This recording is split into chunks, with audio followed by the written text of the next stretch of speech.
একটা রাজ্য যেখানে আইন মানে শক্তি, যেখানে বন্ধুত্ব মানে জীবন আর বিশ্বাসঘাতকতা মানে মৃত্যু। আজ আমরা এক্সপ্লেন করতে চলেছি এমন একটি সিনেমা যেটা মুক্তির পর পুরো ইন্ডিয়ার বক্স অফিস কাঁপিয়ে দিয়েছিল। এই সিনেমার নাম সালার পার্ট 1 সিজ ফায়ার। এই সিনেমায় প্রধান চরিত্রে আছেন প্রভাস এবং পৃথ্বীরাজ সুকুমারন। আর এই সিনেমা বানিয়েছেন প্রশান্ত নীল, যিনি আগে বানিয়েছিলেন কেজিএফ চ্যাপ্টার 1 এবং কেজিএফ চ্যাপ্টার 2। এই সিনেমা শুধু একটা অ্যাকশন সিনেমা নয়, এটা একটি বন্ধুত্বের গল্প। এটা একটি রাজ্যের ক্ষমতার যুদ্ধের গল্প। এটা এমন একজন মানুষের গল্প যে শান্ত থাকতে চায়, কিন্তু যখন সে রেগে যায় তখন পুরো পৃথিবী কেঁপে ওঠে। আজকের এই ভিডিওতে আমরা এই সিনেমার পুরো গল্পটা একদম শুরু থেকে শেষ পর্যন্ত বিস্তারিতভাবে বুঝব। এই ভিডিও শেষ হওয়ার পর তুমি বুঝতে পারবে দেবা আসলে কে, ভারাধা মান্নারের আসল উদ্দেশ্য কি, খানসার রাজ্যের গোপন ইতিহাস কি, আর কেন এই সিনেমার শেষটা এত বড় টুইস্ট দিয়ে শেষ হয়েছে। তাহলে চল শুরু করা যাক। মুভির শুরুতে আমরা দেখতে পাই ইন্ডিয়ার সবচেয়ে শক্তিশালী অঞ্চল খানসার। প্রথমে আমরা একটি ছেলেকে দেখতে পাই যার নাম দেবা। সে একটি সাধারণ পরিবারের ছেলে, আর এই ছেলেটির সবচেয়ে কাছের বন্ধু হল খানসারের রাজার ছেলে, যার নাম ভারাধা। খানসারের রাজার ছেলে হয়েও ভারাধা দেবাকে খুব ভালোবাসত, আর দেবাও তার জীবনের পরোয়া না করে ভারাধার বিপদে সব সময় এগিয়ে আসত। এদিকে ভারাধার সৎ ভাই ছিল রুদ্রা। এই রুদ্রা ছোটবেলা থেকেই ভারাধাকে সহ্য করতে পারত না, তাই একদিন রুদ্রা ভারাধার নাকের রিং কেড়ে নেয়। এই রিংটি ছিল তাদের রাজকীয় একটি প্রতীক। এই খবর যখন দেবার কাছে পৌঁছে যায়, তখন দেবা সেই রিং ফিরিয়ে আনার জন্য রুদ্রার কাছে যায়। তখন রুদ্রা বলে, এই রিং আমি ফিরিয়ে দেব, কিন্তু তার আগে তোকে বা তোর বন্ধুকে আমার এই পালোয়ানকে মাটিতে ফেলতে হবে। এখন এই বয়সে এত বড় পালোয়ানকে হারানো প্রায় অসম্ভব, কিন্তু দেবা ছিল ভীষণ সাহসী এবং জেদি ছেলে। সে তার বন্ধুর জন্য জীবনও দিতে পারে। যেখানে শক্তি দিয়ে কাজ হবে না, সেখানে বুদ্ধি দিয়ে কাজ করতে হবে। তাই দেবা একটি ইলেকট্রিক লাইনের তার কেটে নেয়। তারপর সে সেই পালোয়ানের কাছে গিয়ে তাকে রাগাতে থাকে। যখন পালোয়ান রেগে গিয়ে দেবাকে মারতে আসে, তখন দেবা সেই ইলেকট্রিক তারটি ধরে ফেলে। এর ফলে দেবা নিজেও শক খায়, আর সেই পালোয়ানও বিদ্যুৎ খেয়ে মাটিতে পড়ে যায়। এই দৃশ্য দেখে চারপাশের সবাই অবাক হয়ে যায়। রুদ্রার শর্ত অনুযায়ী দেবা পালোয়ানকে মাটিতে ফেলে দেয়। এরপর দেবা রুদ্রার কাছে গিয়ে নাকের রিংটি ফেরত চায়। ভয়ে রুদ্রা রিংটি ফিরিয়ে দেয়। তখন রুদ্রা বুঝতে পারে এই ছেলেটি কোনো সাধারণ ছেলে নয়, সে তার বন্ধুর জন্য জীবন পর্যন্ত দিতে পারে। এই ঘটনার কিছুদিন পর খানসারে বিশাল যুদ্ধ শুরু হয়। এই যুদ্ধে দেবাদের দল হেরে যায়। তারপর ভারাধার বাবার লোকেরা দেবার সামনে তার মাকে মেরে ফেলতে চায়। ঠিক তখনই সেখানে ভারাধা এসে দেবা ও তার মাকে বাঁচিয়ে দেয়। সে তার নিজের নামের একটি ক্ষমতা ব্যবহার করে দেবা ও তার মাকে রক্ষা করে। এরপর দেবার মা সিদ্ধান্ত নেয় যে তারা সারা জীবনের জন্য খানসার ছেড়ে দূরে কোথাও চলে যাবে। তাই দেবার মা দেবাকে কথা দিতে বলে সে যেন আর কোনো দিন খানসারে ফিরে না আসে। কিন্তু দেবা তার মায়ের কথা না শুনে ভারাধাকে শপথ করে বলে, তোর জন্য আমি শিকার হব, না হয় শিকারী হব। তুই যখনই ডাকবি আমি তখনই হাজির হব। এই বলে দেবা ও তার মা খানসার থেকে অনেক দূরে চলে যায়। কিন্তু ভারাধা জানত দেবা একদিন না একদিন আবার খানসারে ফিরে আসবেই, কারণ দেবা হল ভারাধার রক্ষা কবচ, সালার। এরপর আমরা দেখতে পাই 2017 সালে দিল্লি শহরে একজন হ্যাকার বহু বছর ধরে একটি মেয়েকে ট্রেস করছে। আজ সে জানতে পারে যে মেয়েটিকে এতদিন ধরে খুঁজছিল সে একটি ফেক পাসপোর্ট বানিয়ে ভারতে আসছে। কিন্তু এই মেয়েটিকে কেন এত লোক খুঁজছে সেটা আমরা একটু পরেই জানতে পারব। মেয়েটি ভারতে আসছে শুনে দেশের বিভিন্ন জায়গায় তাকে ধরার জন্য খোঁজ শুরু হয়ে যায়। এদিকে সেই মেয়েটির বাবার নাম কৃষ্ণকান্ত। তাকে ধরার জন্য দেশের বড় বড় মাফিয়ারা 7 বছর ধরে অপেক্ষা করছে। যখন কৃষ্ণকান্ত জানতে পারে তার মেয়ে ভারতে চলে এসেছে, তখন সে বিলাল নামের একজনকে ফোন করে।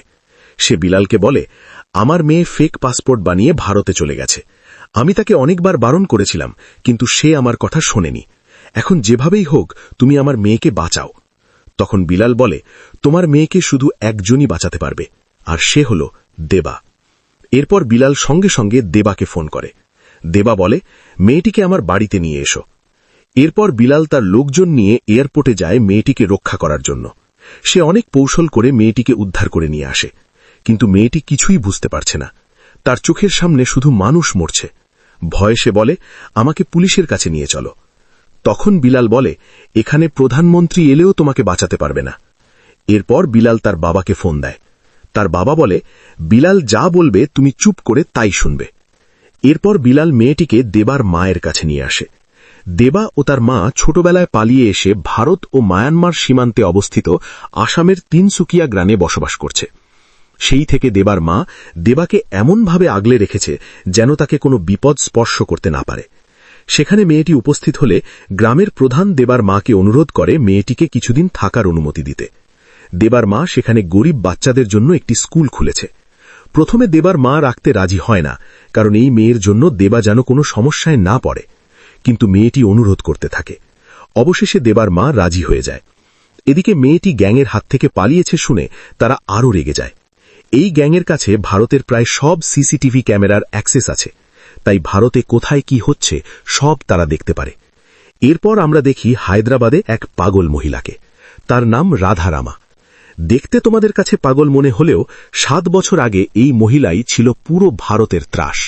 কিন্তু আজ সে কেন পাগল হয়ে গেছে তার পেছনে রয়েছে কৃষ্ণকান্তের হাত। সেটা জানতে হলে তোমাদের একটু অপেক্ষা করতে হবে।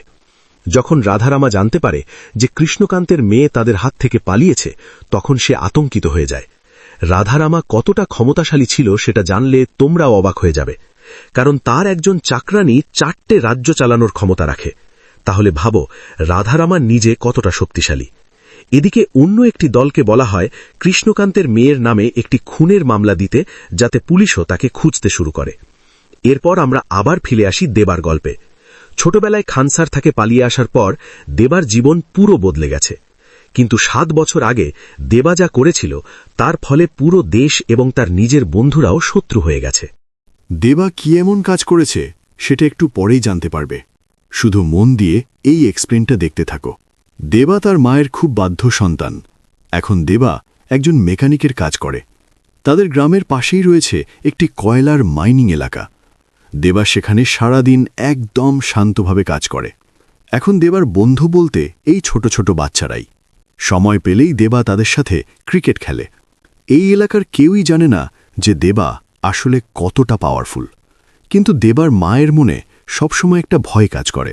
যেমন দেবা যদি সন্ধ্যা 6টার আগে বাড়িতে না ফেরে, তাহলে দেবার মায়ের প্রাণ প্রায় হাতে উঠে যায়। আবার দেবার হাতে যদি একটা প্লাস্টিকের ছুরিও তার মা দেখে, তাহলেও সে ভয়ে কাঁপতে থাকে। কিন্তু প্রশ্ন হল, দেবার মা এত ভয় পায় কেন? দেবা এমন কি কাজ করেছে? একদিন আমরা দেখি দেবার সামনে সেই মেয়েটিকে কিছু গুন্ডা খারাপভাবে বিরক্ত করার চেষ্টা করছে। কিন্তু দেবা সেখানে দাঁড়িয়ে সবকিছু দেখলেও কোনো প্রতিবাদ করে না। এই দৃশ্য দেখে মেয়েটি মনে মনে ভাবে, দেবা কি আসলে পুরুষ না ভীতু মানুষ? কিন্তু এই সব কিছু দেখে মনে হচ্ছে দেবা যেন এমন এক শক্তি যে একবার জেগে উঠলে পুরো পৃথিবী ধ্বংস করে দিতে পারে। এবার আমরা জানব সেই গ্যাংয়ের শক্তির ব্যাপারে, যারা এই মেয়েটির পেছনে লেগে আছে। তারা কতটা শক্তিশালী সেটা বোঝানোর জন্য আমরা দেখি গুজরাটের একটি বন্দরে একটি অপারেশন চলছে। সেখানে $100 মিলিয়ন অস্ত্র পরিবহনের কাজ চলছে। এই অস্ত্রগুলো রাধারামার জন্য, যেগুলো নেপালে পৌঁছে দিতে হবে। একজন বিদেশি এজেন্ট ওই কয়েকজন লোককে দেখে বলে, মাত্র এই কয়েকজন লোক এত অস্ত্র নিয়ে ভারত থেকে বেরোবে? এদের দেখে তো মনে হচ্ছে না যে এরা চেকপোস্টই পার হতে পারবে। তখন গ্যাংয়ের একজন সদস্য বলে, এত চিন্তা করো না, তুমি শুধু দেখো কি হয়। এরপর যখন অস্ত্রে ভর্তি ট্রাকটি বন্দর ছেড়ে যেতে চায়, তখন পুরো পুলিশ ফোর্স এসে ট্রাকটিকে 4 দিক থেকে ঘিরে ফেলে। তারপর অফিসাররা যখন ট্রাকের দরজা খুলে দেখে, তখন ভয়ে তাদের অবস্থা খারাপ হয়ে যায়। তারা একটি সিল দেখতে পায়। সেই সিল দেখে তারা এতটাই ভয় পায় যেন চোখের সামনে মৃত্যুকে দেখছে। এই সিলের গাড়ি চেক করা তো দূরের কথা, আটকানোর সাহসও কারণেই। কারণ এটি হলো খানসার রাজ্যের সিল। এই নাম শুনলেই মানুষ ভয়ে কাঁপতে থাকে।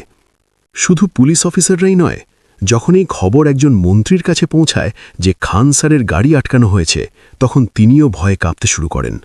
সঙ্গে সঙ্গে পুরো দেশে রেড অ্যালার্ট জারি করা হয়, যেন কেউ এই গাড়িটিকে আটকানোর চেষ্টা না করে। এর মানে তোমরা বুঝতেই পারছো খান স্যার কতটা ভয়ঙ্কর শক্তিশালী। খান স্যার যেন ভারতের ভিতরে আরেকটি আলাদা দেশ, যেখানে তাদের নিজস্ব আইন রয়েছে আর তাদের কাছে রয়েছে পৃথিবীর সবচেয়ে আধুনিক সেনাবাহিনী ও অস্ত্র। এর ফলে খান স্যার যা বলে ভারতও অনেক সময় মাথা নত করে। এদিকে সেই মেয়েটিকে খুঁজে বের করার জন্য তার ছবি সবার কাছে পাঠিয়ে দেওয়া হয়। তখন সেই গুন্ডারা, যারা আগে মেয়েটিকে বিরক্ত করছিল, তারাও ছবিটি পেয়ে যায়। তারা সঙ্গে সঙ্গে খবর দেয় মেয়েটি তিনসুকিয়া গ্রামে আছে। এরপর পুরো গ্যাং মেয়েটিকে ধরার জন্য রওনা হয়ে যায়। একদিন সেই মেয়েটি দেবার জন্য খাবার নিয়ে যায় যেখানে দেবা কাজ করছিল। ঠিক তখনই খান স্যারের লোকেরা সেখানে পৌঁছে যায় এবং দেবার সামনেই মেয়েটিকে ধরে নিয়ে যেতে থাকে। কিন্তু দেবা সেখানে দাঁড়িয়ে সবকিছু দেখলেও কিছু বলে না। এরপর সেখানে দেবার মা এসে উপস্থিত হয়। তিনি আশেপাশের লোকদের উদ্দেশ্যে বলেন, এখানে কি এমন কেউ নেই যে এই মেয়েটিকে বাঁচাতে পারে? অর্থাৎ নিজের কাছে এত শক্তিশালী ছেলে থাকা সত্ত্বেও তিনি অন্যদের কাছে সাহায্য চাইছেন। তখন আশেপাশের মানুষ বলে, তোমার ছেলে কি এতই দুর্বল যে তুমি আমাদের কাছে সাহায্য চাইছ? এদিকে গুন্ডাদের লিডার দেবাকে মারার নির্দেশ দেয়। গুন্ডারা যখন দেবাকে আক্রমণ করতে আসে, তখন দেবার মা বলে, দেবা, আমি তোকে এতদিন যে প্রতিজ্ঞা করতে বলেছিলাম, আজ আমি সেই প্রতিজ্ঞা তুলে নিচ্ছি। হয় তুই ওদের পায়ে পড়ে ওই মেয়েটিকে বাঁচা, না হলে ওদের হাত কেটে ফেল। এরপর দেবা তার মায়ের কথা শুনে গুন্ডাদের ওপর আক্রমণ করে। সে এক ঘুষিতেই তাদের মাটিতে ফেলে দিতে থাকে। এক একজন করে গুন্ডা আসছে আর দেবা তাদের ধুলোর মতো উড়িয়ে দিচ্ছে। দেবার এই রূপ দেখে আশেপাশের লোকজন, এমনকি সেই মেয়েটিও অবাক হয়ে যায়। সে কল্পনাও করতে পারেনি যে দেবা এত ভয়ঙ্কর শক্তিশালী। এরপর দেবা সব গুন্ডাকে হারিয়ে মেয়েটিকে বাঁচিয়ে নেয়। কিন্তু দেবার মা ভয়ে ভাবতে থাকে এবার তারা কোথায় পালাবে, কারণ দেবা এখন নিজের আসল রূপে ফিরে এসেছে। এখন সে চাইলে পুরো পৃথিবী ধ্বংস করে দিতে পারে। প্রশ্ন হল, দেবার মা এতদিন দেবাকে লড়াই করতে কেন মানা করেছিল? সেটাও তোমরা ধীরে ধীরে জানতে পারবে। শুধু ধৈর্য ধরে এক্সপ্লেনটা দেখতে থাকো। এদিকে গুন্ডাদের এক লিডার খবর দেয় সেই অস্ত্র বহনকারী ট্রাককে। সে বলে, বর্ডার পার হওয়ার সময় যেন মেয়েটিকেও তুলে নেওয়া হয়। সেই নির্দেশ পেয়ে তারা যাওয়ার সময় মেয়েটি এবং বিলালকে গাড়িতে তুলে নেয়, আর গাড়িতে তোলার আগে মেয়েটির হাতে খান স্যারের সিল লাগিয়ে দেয়। বিলাল যখন সেই সিল দেখে, তখন তার চোখ কপালে উঠে যায়। দেবার মা পুরো ঘটনাটি দেখে ফেললেও তিনি চান না দেবা আবার ঝামেলায় জড়িয়ে পড়ুক। কিন্তু শেষ পর্যন্ত মেয়েটির প্রতি মায়া পড়ে যায়। তখন তিনি দেবাকে আদেশ দেন মেয়েটিকে বাঁচানোর জন্য। এই কথা শুনে দেবা তার উন্নত অস্ত্র নিয়ে প্রস্তুত হয়, কারণ সেই গাড়িটিকে থামানোর ক্ষমতা কারও নেই। কিন্তু দেবা সেই গাড়িটিকেই থামাতে যাচ্ছে। এদিকে যাকে ধরার জন্য এত পরিকল্পনা করা হচ্ছিল, সেই মেয়েটির বাবা কৃষ্ণকান্ত নিজেই গিয়ে রাধারামার কাছে আত্মসমর্পণ করে। সে বলে, আমাকে মেরে ফেলো, কিন্তু আমার মেয়েকে ছেড়ে দাও। তখন রাধারামার চাকর বলে, তোকেও মারব, আবার তোর মেয়েকেও মারব। তখন কৃষ্ণকান্ত বলে, তুই যদি জানতে পারিস আমার মেয়ে এতদিন কার কাছে ছিল, তাহলে তুই নিজেই তাকে ছেড়ে দিবি।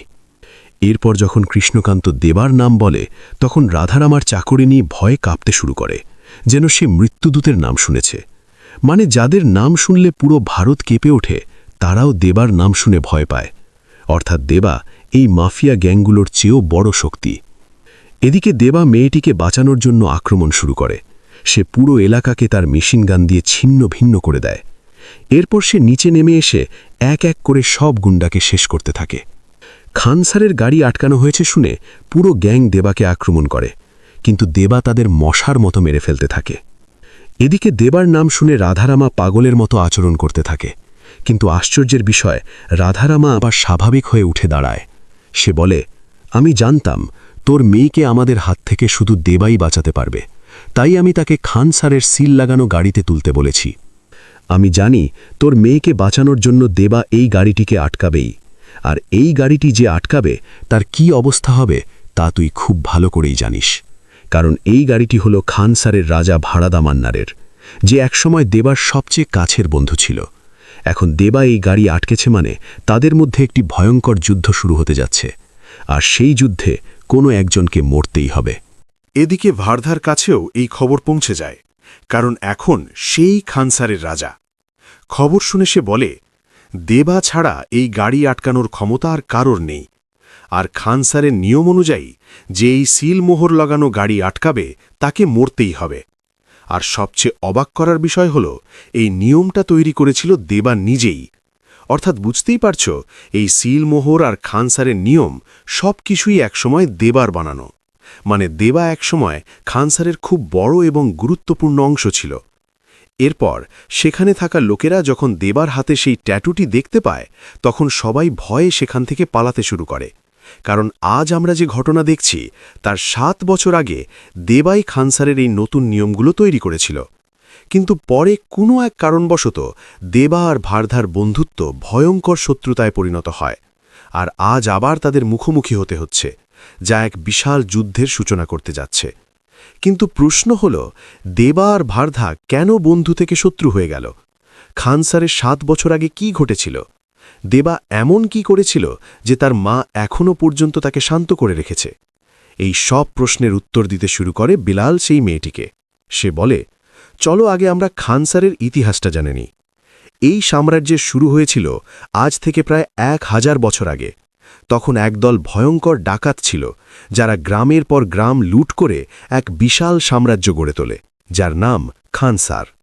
তারা এতটাই শক্তিশালী ছিল যে অনেকেই বলতো তাদের সামনে নাকি জেঙ্গিস খান পর্যন্ত হার মানত।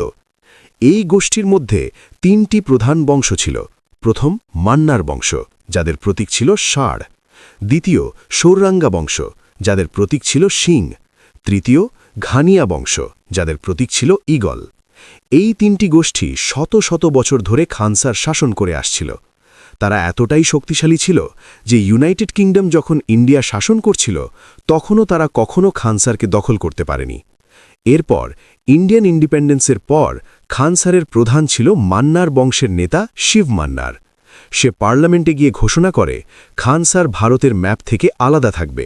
সে বলে, ভারতের কোনো আইন খানসারে চলবে না, কিন্তু খানসারের নিয়ম ভারতের অনেক জায়গায় চলবে।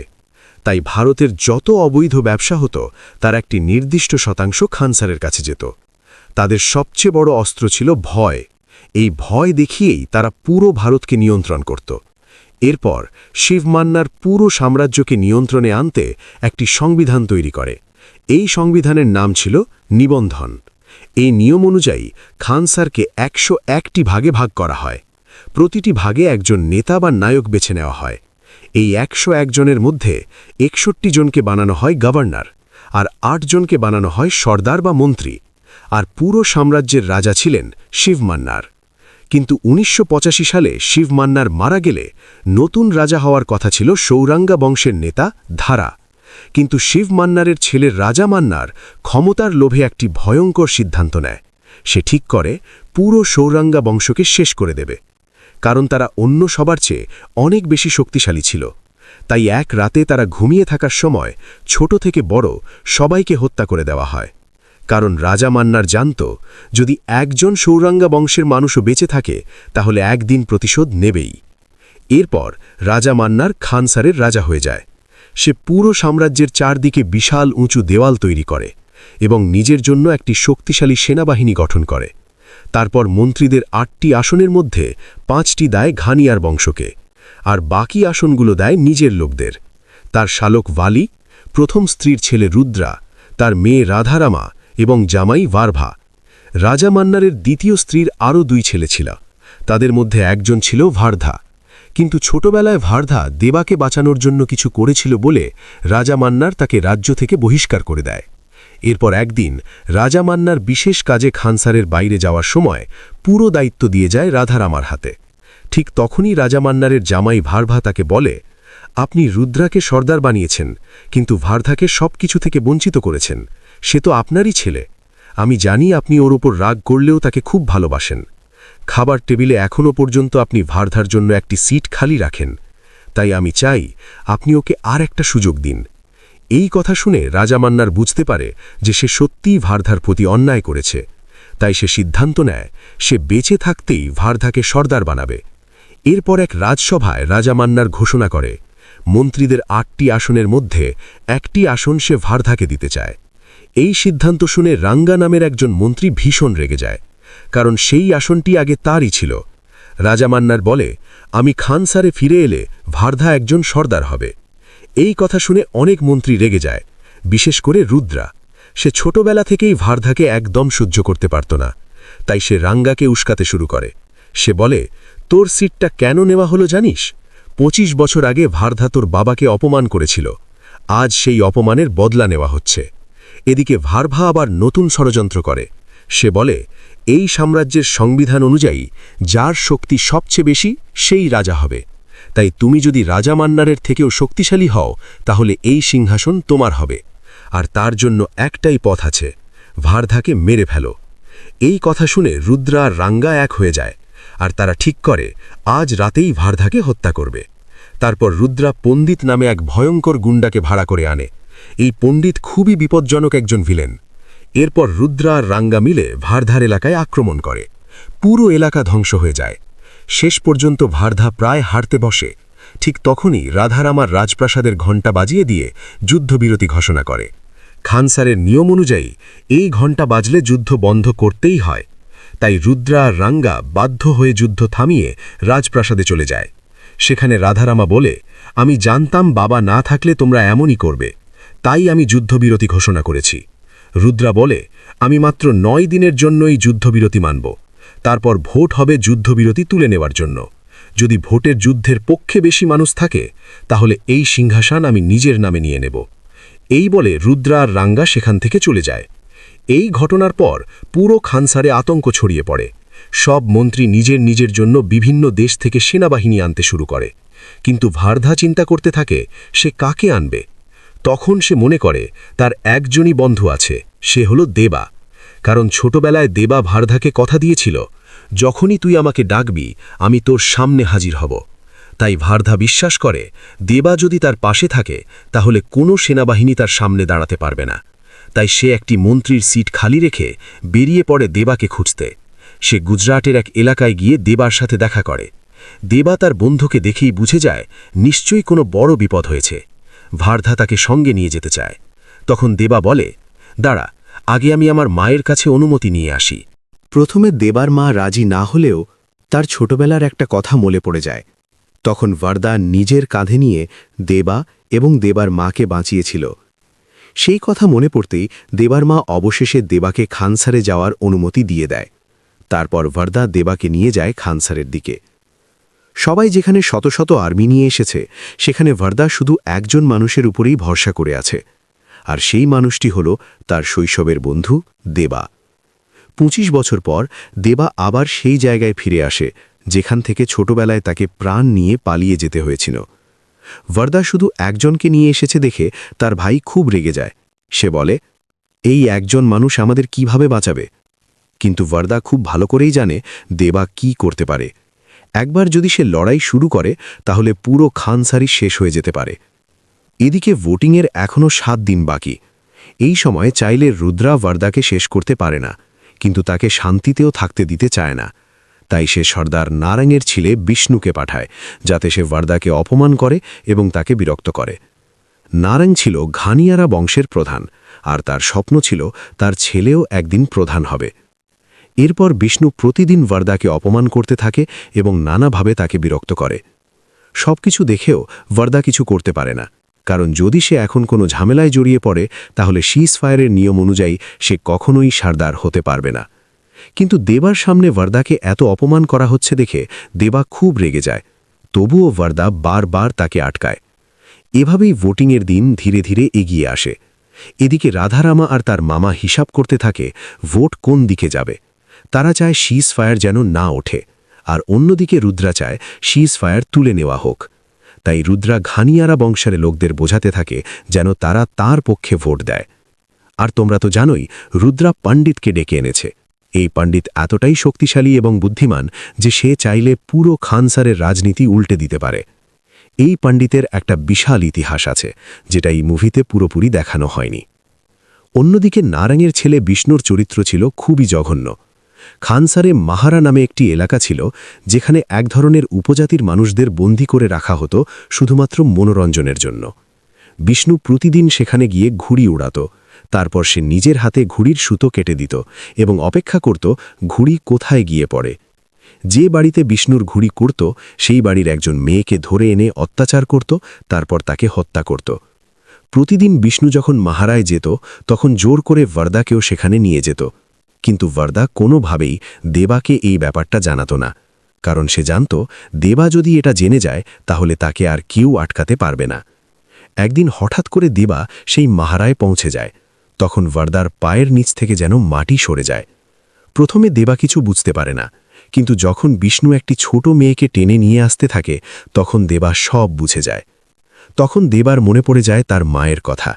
সে ছোটবেলায় দেখেছিল একজন মেয়ের সম্মান নষ্ট হলে তার জীবন কতটা ভয়ঙ্কর হয়ে যায়। এত ছোট ছোট মেয়েদের উপর অত্যাচার হচ্ছে এটা দেখে দেবার আর ধৈর্য থাকে না। সেদিন পুরো খানসার দেখতে পায় দেবা আসলে কি জিনিস। বরদার কথা না শুনেই দেবা এক ভয়ঙ্কর যুদ্ধ শুরু করে দেয়। সেদিন দেবা এমনভাবে সবাইকে কাটতে থাকে যে সেখানে থাকা মানুষজন ভয়ে কাঁপতে থাকে। এগুলো দেখে বরদার ভাই বলতে থাকে, ওকে থামাও, না হলে বিষ্ণুকে মেরে ফেলবে। তখন বরদা বলে, এখন দেবাকে আটকানোর ক্ষমতা পৃথিবীতে কারও নেই, যদি কেউ ওকে আটকাতে পারে সেটা ও নিজে। সবাইকে মারার পর দেবা বিষ্ণুকে টেনে নিয়ে যায় দেবী মা কালীর মন্দিরে। তারপর দেবা বিষ্ণুর শরীরে হলুদ মাখিয়ে একটা লোহার রড তার মাথায় ঠুকিয়ে দেয়। সঙ্গে সঙ্গে এই খবর পুরো খানসারে ছড়িয়ে পড়ে। একজন সর্দারের ছেলেকে বাইরের একজন ছেলে এসে এমনভাবে হত্যা করেছে এটা শুনে সবাই ভয়ে কাঁপতে থাকে। এরপর খানসারের সৈন্যরা দেবা ও বরদাকে গ্রেপ্তার করে জেলে নিয়ে যায়। পরের দিন তাদের বিচার হবে। রাধারামা তখন নারাংকে বলে, তোমার ছেলেকে দেবা মেরেছে, এখানে বরদার কোনো দোষ নেই। কিন্তু রুদ্রা নারাংকে উস্কে দেয় এবং বলে, বরদা নিজে মারেনি ঠিকই, কিন্তু তার সামনে তোমার ছেলেকে মারা হয়েছে, তবুও সে কিছু বলেনি। এই কথা শুনে নারাং বরদার উপর খুব রেগে যায়। পরের দিন বিচার শুরু হয়। বিচারের সময় সব গার্ডদের ম্যাগাজিন খুলে ঢুকতে বলা হয়, যাতে আবার কোনো যুদ্ধ না শুরু হয়। তারপর নারাং বরদাকে মারতে এগিয়ে যায়। তখন দেবা তার হাত পা ধরে বলে, তোমার ছেলেকে আমি মেরেছি, বরদার কোনো দোষ নেই, আমাকে মারো। কিন্তু নারাং যখন বরদার ওপর হাত তোলে তখন দেবা এক কোপে নারাঙের হাত কেটে দেয়। সবাই এটা দেখে অবাক হয়ে যায়। তারপর দেবা বলে, আমি তোদের বলেছিলাম ওর গায়ে হাত দিস না। এরপর গার্ডরা দেবাকে মারতে গেলে দেবা বলে, প্লিজ, আই কাইন্ডলি রিকোয়েস্ট। এই কথা বলেই দেবা সবার সামনে নারাঙের মাথা কেটে ফেলে। এরপর আবার তাদের জেলে নিয়ে যাওয়া হয়। তারপর বরদা বলে, আমি তোকে এখানে আনতে চাইনি, জানতাম তুই এলে এমনটাই হবে। এদিকে ভোট হিসাব করলে দেখা যায় রাজমান্না ফিরে এসে ভোট দিলে দুই পক্ষেই 48-48 সমান হয়ে যাবে। এখন সবকিছু নির্ভর করছে বরদার একমাত্র ভোটের ওপরে। সে যেদিকে ভোট দেবে সেই দিক জিতবে। এদিকে রুদ্রা তাকে সিজ ফায়ার তুলে নেওয়ার জন্য চাপ দিতে থাকে, আর রাধারামা তাকে হুমকি দেয়, যদি তুই সিজ ফায়ার তুলে নেওয়ার পক্ষে ভোট দিস আমি তোকে মেরে ফেলব। এখন বরদা বড় দ্বিধায় পড়ে যায়। সিজ ফায়ার তুলে নিলে মৃত্যু নিশ্চিত, আর সিজ ফায়ার না তুললে সে রাজাও হতে পারবে না। অবশেষে ভোটের দিন আসে। সব মন্ত্রীরা ভোট দেওয়ার পর দেখা যায় সিজ ফায়ার রাখার পক্ষে 33 ভোট আর তুলে নেওয়ার পক্ষে 48 ভোট। ঠিক তখন রাজমান্না ফিরে এসে তার 15 ভোট দেয়, আর তখন দুপক্ষেই 48-48 হয়ে যায়। এখন শুধু বাকি বরদার ভোট। আগেই বরদা দেবাকে বলেছিল সে কোন দিকে ভোট দেবে। দেবা তাকে বলেছিল, এই পুরো খানসার তোর হোক, আমি তোর পাশে আছি, তুই জানিস কোন দিকে ভোট দিতে হবে। তারপর বরদা সিজ ফায়ার তুলে নেওয়ার পক্ষে ভোট দেয়। এটা দেখে রাজমান্না ও রাধারামা অবাক হয়ে যায়, কারণ তারা ভাবছিল বরদাকে বাঁচানোর জন্যই সিজ ফায়ার রাখা দরকার। কিন্তু আসলে বরদার পরিকল্পনা ছিল অন্য।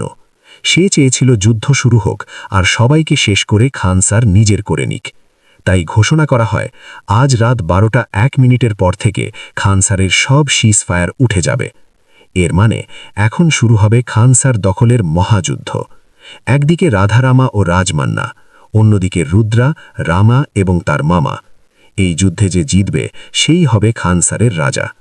সবাই তাদের সৈন্যদের যুদ্ধের জন্য প্রস্তুত করে। এদিকে রাঙার ইচ্ছা ছিল বরদাকে খুব নিষ্ঠুরভাবে হত্যা করার, তাই সে 100 জন মানুষকে ড্রাগ খাইয়ে পাগল বানিয়ে রেখেছিল। তার পরিকল্পনা ছিল সেই পাগল লোকদের দিয়ে বরদাকে ছিঁড়ে খাওয়ানো। অন্যদিকে দেবাকে হত্যা করার জন্য নিয়ে যাওয়া হয়। কিন্তু শেষ মুহূর্তে দেবা ভয়ঙ্করভাবে সবাইকে শেষ করে দেয়। এদিকে ভার্দা পাগল লোকদের সাথে লড়তে লড়তে ক্লান্ত হয়ে পড়লে দেবা সেখানে পৌঁছে যায়। তারপর দুজন মিলে সবাইকে শেষ করে দেয় এবং রাঙাকেও হত্যা করে। এরপর গল্পে বড় টুইস্ট আসে। রাজমান্না জানায় যে দেবা আসলে সৌরাঙ্গা বংশের উত্তরাধিকারী, মানে এই পুরো খানসারের আসল অধিকারী দেবাই। এখন প্রশ্ন হল, দেবা কি তার বন্ধুর পাশে থাকবে নাকি তার বাবার হত্যার প্রতিশোধ নেবে? এই সব প্রশ্নের উত্তর পাওয়া যাবে পার্ট 2-তে। যদি ভিডিওটা ভালো লাগে তাহলে একটা লাইক দিও এবং চ্যানেলটি সাবস্ক্রাইব করতে ভুলো না। ধন্যবাদ।